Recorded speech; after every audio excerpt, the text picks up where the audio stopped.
Hey guys, hubby has transplanted our fig trees, my first fig trees ever. He's putting them in these whiskey barrels I got over the summer, and they were like $9 each, so I didn't know what I was going to do with them, but I knew one day I was going to get some trees.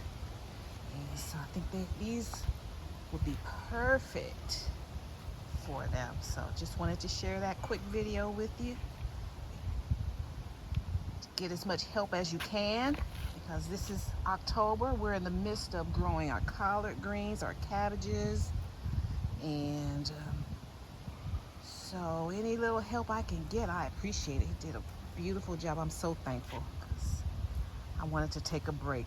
I get burned out too, guys, so it's good for someone else to kind of step in and help out. All right, looks great. Thanks, hubby. Bye, guys.